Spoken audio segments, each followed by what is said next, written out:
Good afternoon, welcome to question. నేను సోనియా. తెలంగాణకు పవన్ మధ్య గొడవ మొదలు కావడం, ఆ ఇష్యూ రెండు రాష్ట్రాల మధ్య హీట్ పెంచడం సంచలనంగా మారింది. అయితే దానిపై నిన్నటి వరకు బహిరంగంగా స్పందించిన పవన్ హైదరాబాద్ వేదికగా రీసౌండ్ చేశారు. అయితే మరోమారు ప్రత్యర్థులకు ఛాన్స్ ఇవ్వకుండా జాగ్రత్త పడ్డ పవన్ ప్రొఫెసర్ నాగేశ్వర్ పేరును ప్రస్తావించలేదు. ఓ విశ్లేషకులు అంటూ తనదైన పంచ్ డైలాగ్తో పవన్ కౌంటర్ ఇవ్వడం ఇప్పుడు మరో టర్న్ తీసుకుంటోంది. అయితే లేని విషయాన్ని ఉన్నట్లు మాట్లాడితే ఖండించడం తప్ప అని ప్రశ్నించారు. దాని సాకుతో హైదరాబాద్లో సభ జరగకుండా అడ్డుకున్నారని ఆరోపించారు. కుట్రలు ఎవరు చేశారో త్వరలోనే తేలుతుందంటారు పవన్. తెలంగాణలోనే పవన్ ను ప్రెస్ మీట్ పెట్టనేమంటూ కాంగ్రెస్ నేతలు సెల్ఫ్ గోల్ చేసుకున్నారా, గద్దర్కు బండి తీసిచ్చానని చెప్పి పవన్ తన స్థాయి తగ్గించుకున్నారా అన్న టాక్ జోరుగా సాగుతోంది.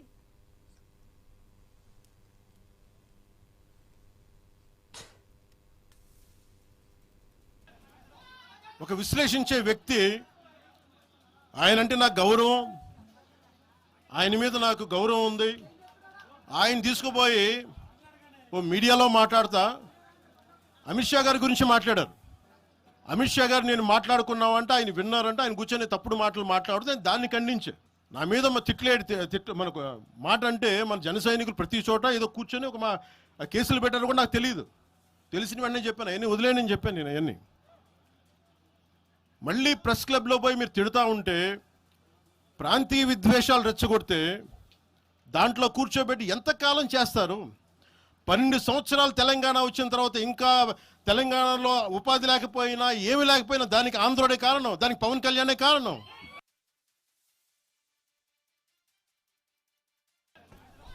ఒక విశ్లేషించే వ్యక్తి, ఆయనంటే నాకు గౌరవం, ఆయన మీద నాకు గౌరవం ఉంది, ఆయన తీసుకుపోయి ఓ మీడియాలో మాట్లాడతా అమిత్ షా గారి గురించి మాట్లాడారు. అమిత్ షా గారు నేను మాట్లాడుకున్నామంటే ఆయన విన్నారంటే ఆయన కూర్చొని తప్పుడు మాటలు మాట్లాడితే దాన్ని ఖండించే నా మీద మనకు మాట అంటే మన జన సైనికులు ప్రతి చోట ఏదో కూర్చొని ఒక కేసులు పెట్టారు కూడా నాకు తెలియదు. తెలిసిన వెంటనే చెప్పాను, అవన్నీ వదిలేనని చెప్పాను నేను. అవన్నీ తెలంగాణకు పవన్ మధ్య గొడవ మొదలు కావడం, ఆ ఇష్యూ రెండు రాష్ట్రాల మధ్య హీట్ పెంచడం సంచలనంగా మారింది. అయితే దానిపై నిన్నటి వరకు బహిరంగంగా స్పందించిన పవన్ హైదరాబాద్ వేదికగా రీసౌండ్ చేశారు. అయితే మరోమారు ప్రత్యర్థులకు ఛాన్స్ ఇవ్వకుండా జాగ్రత్త పడ్డ పవన్ ప్రొఫెసర్ నాగేశ్వర్ పేరును ప్రస్తావించలేదు. ఓ విశ్లేషకులు అంటూ తనదైన పంచ్ డైలాగ్తో పవన్ కౌంటర్ ఇవ్వడం ఇప్పుడు మరో టర్న్ తీసుకుంటుంది. రైట్గా ఇదే అంశానికి సంబంధించి మరింత సమాచారం మా కొలీగ్ శివాని న్యూస్ నుంచి లైవ్ లో సిద్ధంగా ఉన్నారు. శివాని, మనం చూస్తున్నాం ప్రొఫెసర్ నాగేశ్వర్ పై పవన్ స్పందించారు. ఆయన పేరెత్తకుండా కౌంటర్ల మీద కౌంటర్లు వేస్తున్నారు. దీనికి సంబంధించిన అప్డేట్స్ ఏంటి? ఏ విధంగా అసలు పవన్ కళ్యాణ్ ప్రొఫెసర్ నాగేశ్వర్ మీద ఫైర్ అయిన సిచ్యువేషన్, కానీ ఈసారి ఇండైరెక్ట్ గా రెస్పాండ్ అవ్వడం జరిగింది. గతంలో అయితే డైరెక్ట్ గానే ఆయన పేరెత్తి క్లియర్ గా చెప్పడం జరిగింది ఆయన చేసిన తప్పు.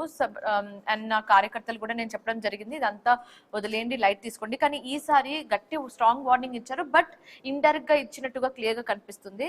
And at the same time ఇప్పుడు పవన్ కళ్యాణ్ నిన్న తెలంగాణలో హైదరాబాద్ వేదికగా ఆయన చేసిన కమెంట్స్ ఇప్పుడు అటు ఆంధ్రప్రదేశ్ లో ఇటు తెలంగాణలో హాట్ టాపిక్ గా మారిందని చెప్పొచ్చు.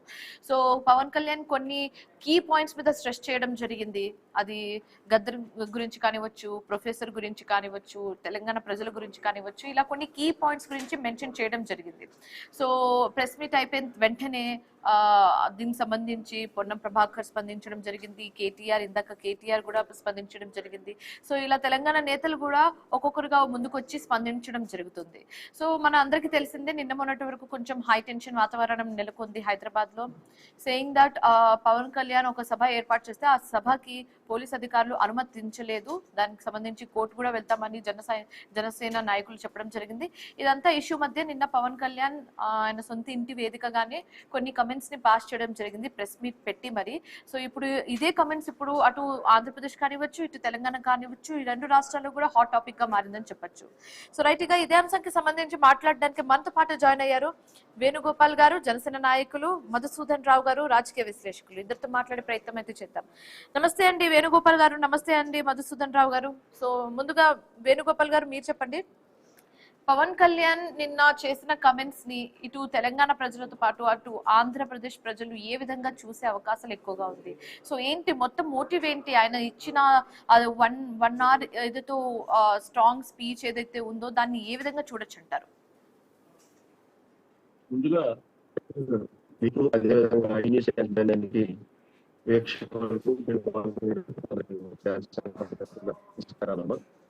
ఇప్పుడు ఎందుకంటే మనకు భారత రాజ్యాంగం మనకు ప్రాథమికమైనటువంటి హక్కులని, వాక్ స్వాతంత్రాన్ని మనకి కల్పించినటువంటి విషయం మన అందరికీ తెలిసిన విషయం.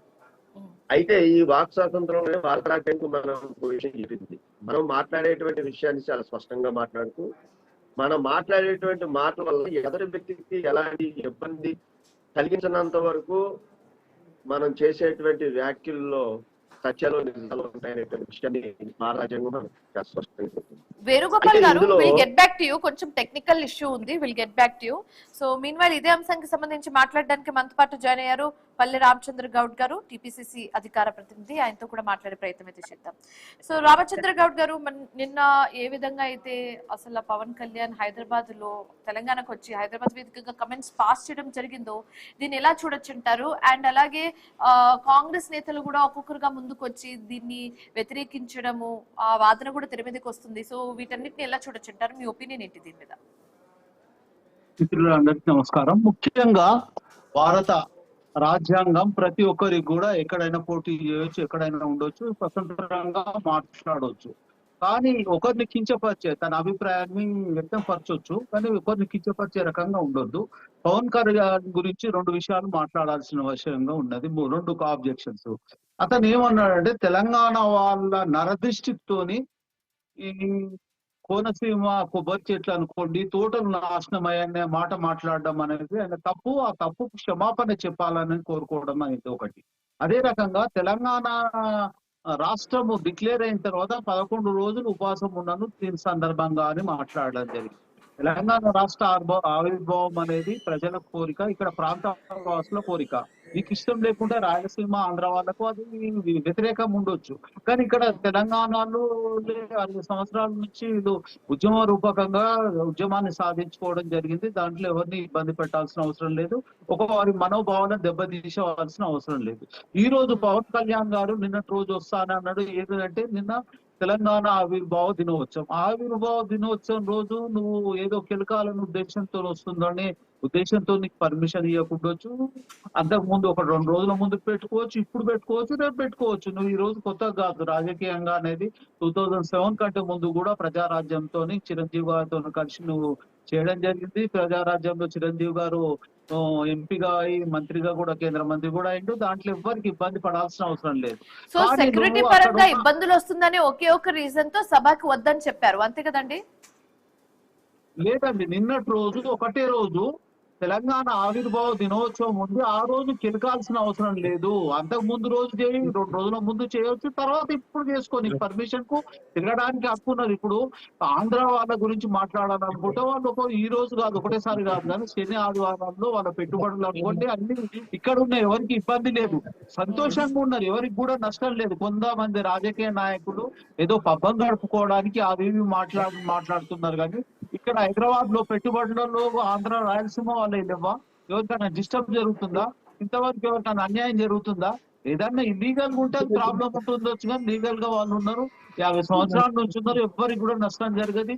సినీ ఫీల్డ్ లో కూడా మీరు ఎంతో రకంగా సినీ ఫీల్డ్ లో కూడా అందరు ప్రతి ఒక్కరు కూడా లాభపడుతున్నారు. నువ్వు కూడా పవన్ కళ్యాణ్ కూడా ఒకటి గుర్తు చేస్తున్నావు, తెలంగాణ ప్రజలు, తెలంగాణ అభిమానులతో నువ్వు ఎంతో సంపాదించుకుంటున్నావు, దాని గురించి కాదు. కానీ నువ్వు ఇక్కడ విద్వేషాలు రొచ్చగొట్టేందుకు నిన్నటి రోజు కాదు, నువ్వు రేపే నుండి పెట్టుకో. నువ్వు ఇంతకు ముందు కూడా ఇక్కడ వైఎస్ఆర్ రామచంద్ర గారు, ఇప్పుడు పవన్ కళ్యాణ్ వాదన కూడా ఎలా ఉందంటే, కాంగ్రెస్ నేతలు దేశంలో ఏ మూలకి వెళ్ళైనా పోటీ చెయ్యొచ్చు, ఎలక్షన్ లో నుంచోవచ్చు, ఏ మూలకెళ్ళైనా ఎలక్షన్ లో నుంచోవచ్చు అనేది వాళ్ళు చేస్తున్నారు. బట్ నేను నా పక్క రాష్ట్రానికి వచ్చి, తెలంగాణ రాష్ట్రానికి వచ్చి మాట్లాడితే తప్పేంటి అన్నట్టుగా ఆయన ప్రశ్నిస్తున్నారు. మాట్లాడండి, అదే విషయం చెప్పానండి. ఆయన 2 విషయాలలో ఇబ్బందికరంగా మాట్లాడిందనే విషయంలో మాట్లాడడం జరుగుతుంది. ఆయన మీటింగ్లు పెట్టుకొని రేపు ఎలక్షన్లలో పోటీ చేసుకొని ఇంకేం చేసుకున్న ఆయనకి ఏం అభ్యంతరం, రాజ్యాంగం కల్పించే హక్కు ఉన్నది. ఇక్కడి వాళ్ళ మనోభావాలను దెబ్బతీసే రకంగా మాట్లాడిందనే విషయమే. ఆయన ఏమన్నాడు, తెలంగాణ వాళ్ళ నరదృష్టితోని చెట్లు ఎండిపోయినా అనేది, తోటలు ఎండిపోయినాయి అనే మాట మాట్లాడడం అనేది తప్పు కదండి. అదే రకంగా నువ్వు అక్కడ బీజేపీతో పొత్తున్నారు. But at the same time చాలా సందర్భాల్లో కూడా తెలంగాణ జనాల్ని ఆయన పొగడడం కూడా మనం చూసాం కదా, ఆ గతంలో ఏ విధంగా పవన్ కళ్యాణ్.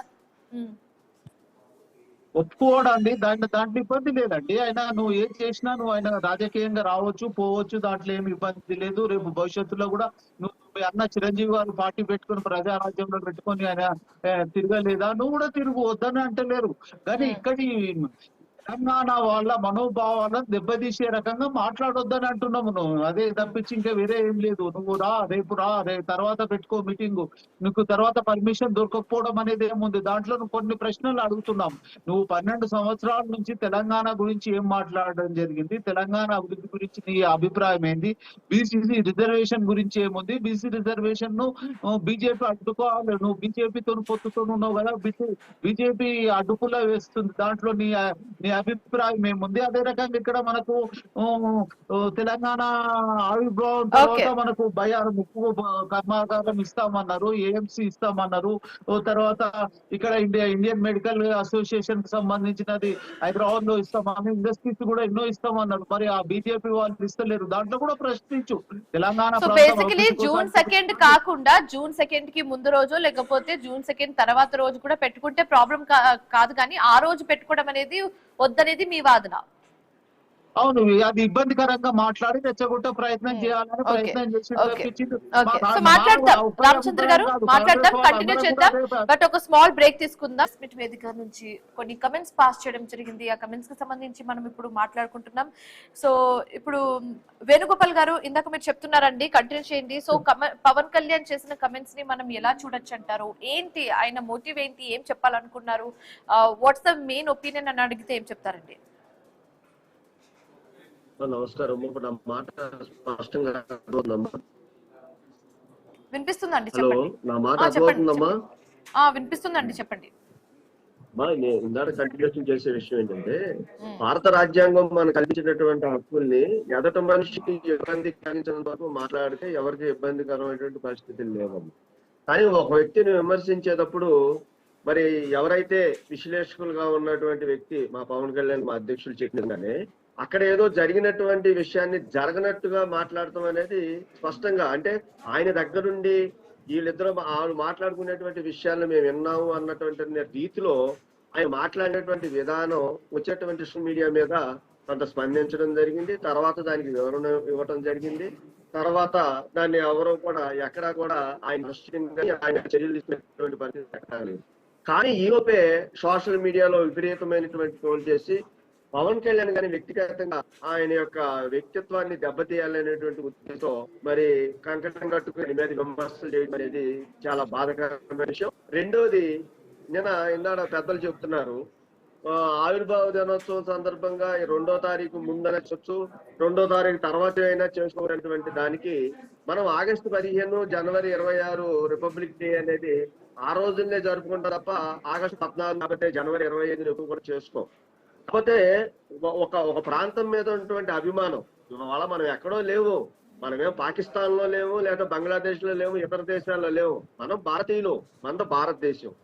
ఒక భారతదేశంలో ఉన్నటువంటి వ్యక్తులు ఏ ప్రాంతంలో జరిగేటువంటి విషయాలైనా కూడా ఆ యొక్క సందర్భాన్ని బట్టి ఆవిర్భావ దినోత్సవం అనుకోండి. వేణుగోపాల్ గారు, ఓకే మీరు అన్నట్టుగా జూన్ 2 కే పెట్టుకోవచ్చు మీరు అన్నట్టుగానే, బట్ క్లియర్ గా పోలీసులు కూడా చెప్పేస్తారు కదా, భద్రత దృష్ట్యా మేము ఇవన్నీ ఇప్పుడు హ్యాండిల్ చేయలేము, ఆల్రెడీ చాలానే ప్రోగ్రామ్స్ ఉన్నాయి అన్నట్టుగా వాళ్ళు చెప్పడం జరిగింది. సో దీన్ని ఎలా చూడొచ్చు? కేవలం మా పవన్ కళ్యాణ్ గారు చాలా స్పష్టంగా చెప్పారు, అది ఎలా జరిగింది, ఎవరి వల్ల జరిగింది, ఎందుకు జరిగింది అనేది విమర్శ కన్నా ఆపటం అనేది తప్పు కదా. వాక్ స్వాతంత్రాన్ని భంగం కలిగించడం అనేది ప్రభుత్వం చేసినటువంటి మొదటి తప్పు.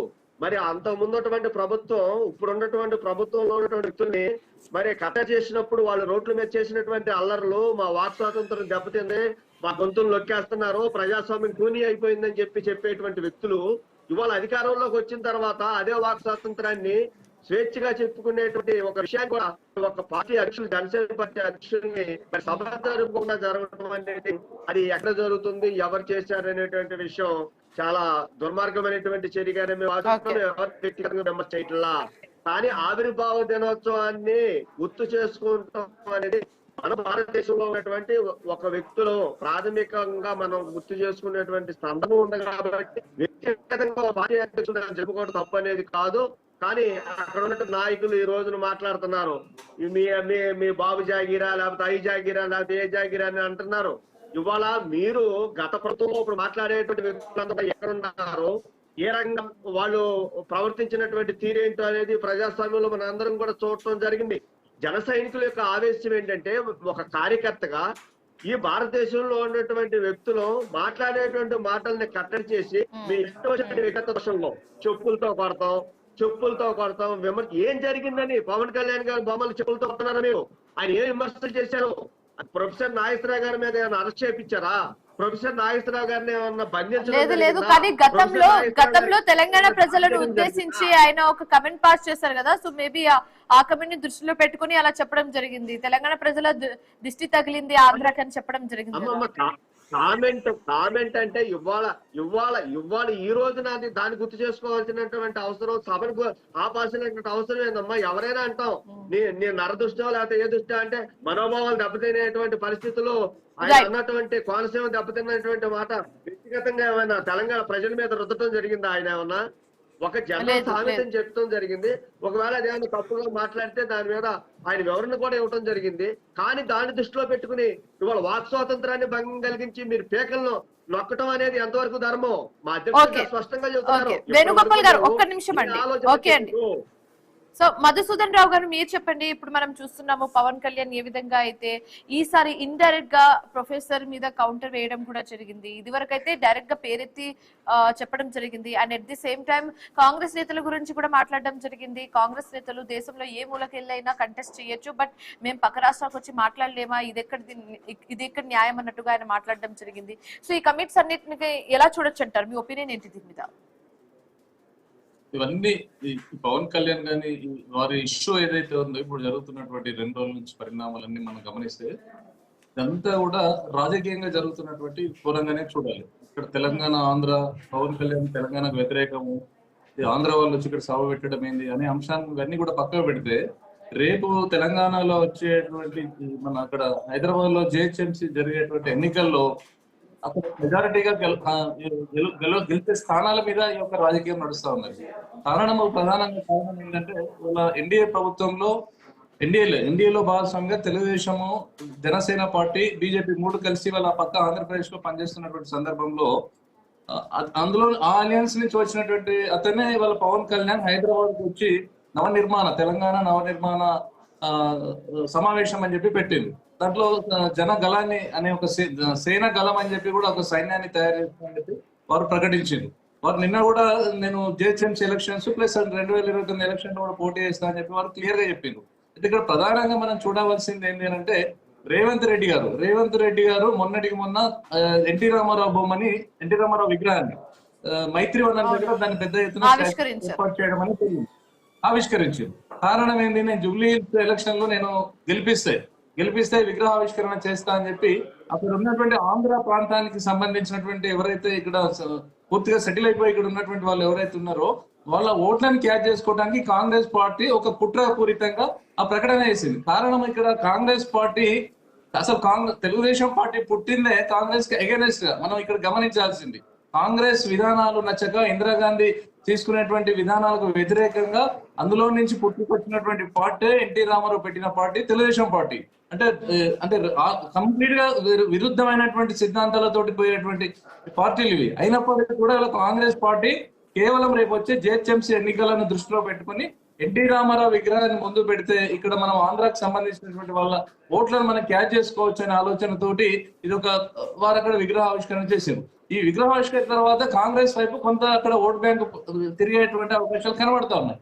దీన్ని మళ్ళీ ఇప్పుడు ఏమైంది, పవన్ కళ్యాణ్ గారు తెలంగాణకు వచ్చి ఇవాళ సమావేశం పెడతాన్న తర్వాత 2 జూన్ నాడు ఆ తెలంగాణ ఆవిర్భావ దినోత్సవం రోజు పెడతాన్న సందర్భంలో ఇవాళ పెద్దగా గగ్గోలు పెట్టేటువంటి పార్టీ ఏమైనా ఉన్నదంటే కేవలం కాంగ్రెస్ పార్టీ దీన్ని తీవ్రమైనగా పవన్ కళ్యాణ్ వ్యతిరేకిస్తా ఉన్నది. కారణం కోనసీమలో కొబ్బరికాయలకు సంబంధించిన అంశం కావచ్చు, తెలంగాణ ఏర్పడ్డటువంటి 11 రోజులు నేను ఉపవాసం ఉన్నటువంటి అంశం కావచ్చు, ఈ ప్రొఫెసర్ నాగేశ్వరరావు సంబంధించిన అంశం కావచ్చు. ఆల్రెడీ ప్రొఫెసర్ నాగేశ్వరరావు సంబంధించిన అంశంలో నాగేశ్వరరావు గారు ఆల్రెడీ నేను విరమించుకుంటున్నాను నా మాటలు అని చెప్పిన ఆ సమస్య క్లోజ్ అయిపోయింది. దాని మీద అసలు దాన్ని అంటే జ్ఞానం ఉన్నటువంటి వాళ్ళు ఎవరు కూడా ఎవరైనా తప్పు మాట్లాడితే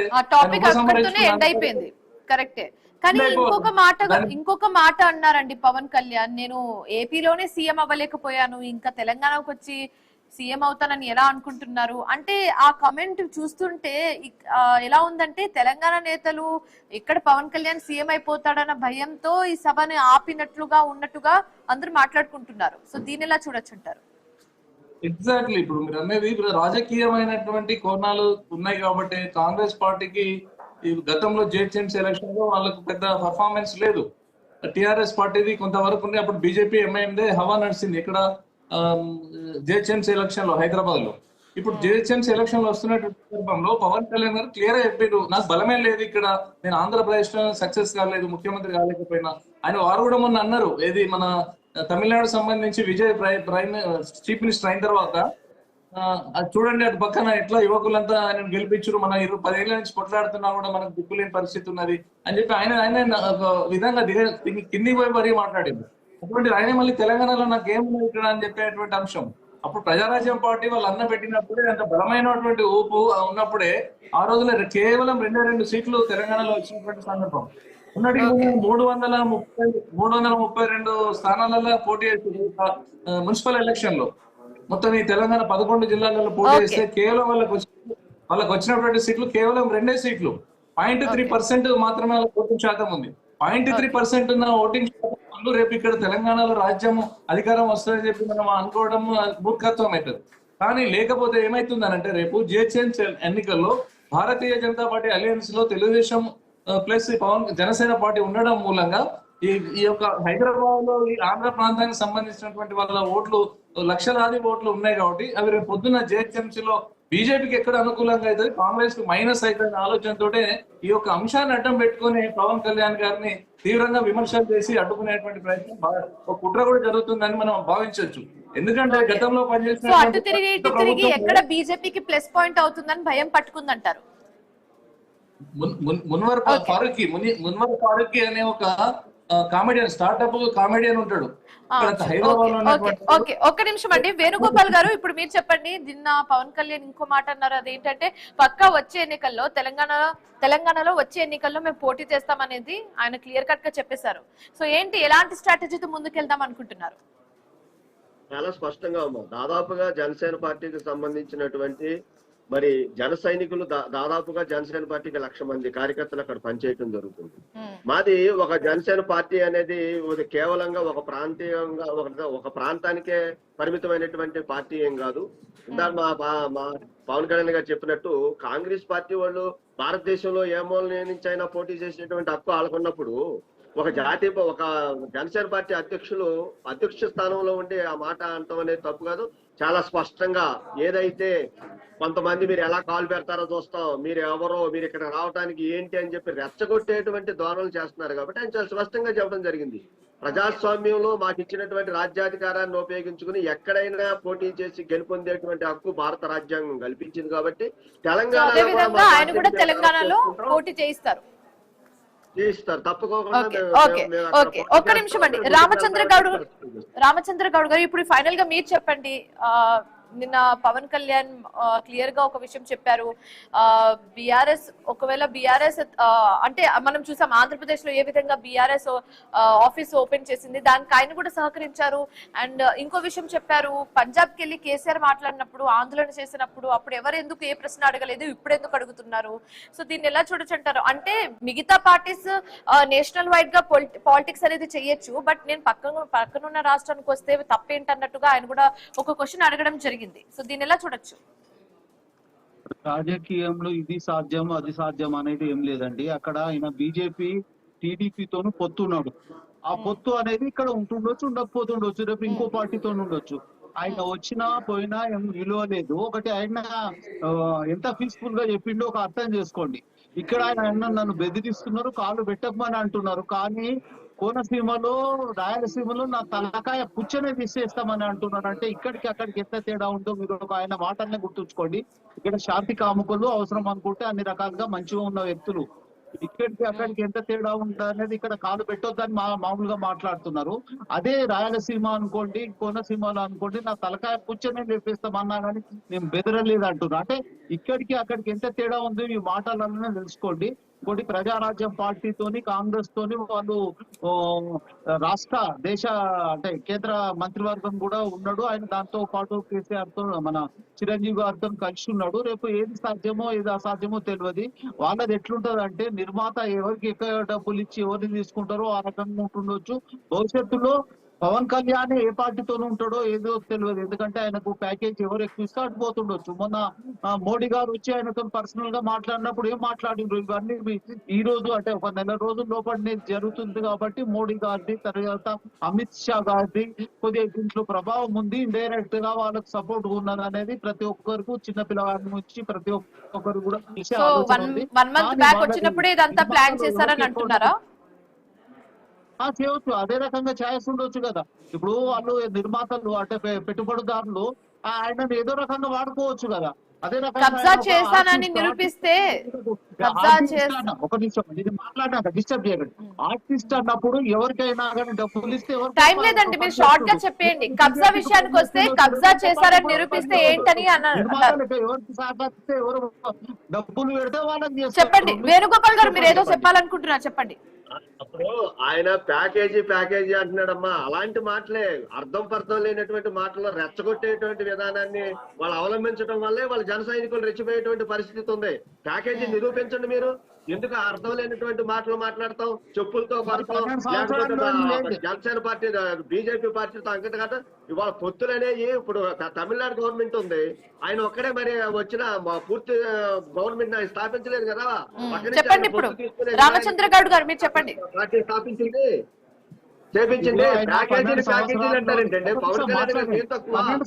ఒక్క నిమిషం వేణుగోపాల్ గారు, ఒక్క నిమిషం వేణుగోపాల్ గారు, ఒక్క నిమిషం అండి మీరు ఆగండి. వేణుగోపాల్ గారు చెప్పండి. రామచంద్ర గౌడ్ గారు కళ్యాణ్ గారికి ఏం తక్కువ అండి? పవన్ కళ్యాణ్ గారు ప్యాకేజీ తీసుకోవాల్సిన అవసరమే ఉంది. కొత్తగా మాట్లాడుతూ 12 సంవత్సరాల నుంచి తెలంగాణ ఆవిర్భావ దినోత్సవం అనేది జరుగుతుంది. ఇన్ని సంవత్సరాలు లేదు ఈ రోజు వస్తుందంటే అదే ప్యాకేజీ తో వస్తుందని మేము అంటున్నాం. తప్పేముంది? ఆ డబ్బు ఎక్కడ ఎక్కువ ఉంటే డబ్బు బరువు ఎక్కడ ఉంటే అక్కడ వస్తున్నాడు. ఏ పార్టీ ఇస్తుందో ఆ party. Right. Thank you so much Madhusudan Rao garu, thank you so much Venugopal garu, thank you so much పల్లె రామచంద్ర గౌడ్ గారు డిస్కషన్ లో పార్టిసిపేట్ చేసినందుకు, మీ ఒపీనియన్స్ ని మాతో షేర్ చేసుకున్నందుకు. సో ఇది ఇవాళ క్వశ్చన్ అవర్. మరొక క్వశ్చన్ అవర్ తో మళ్ళీ కలుద్దాం.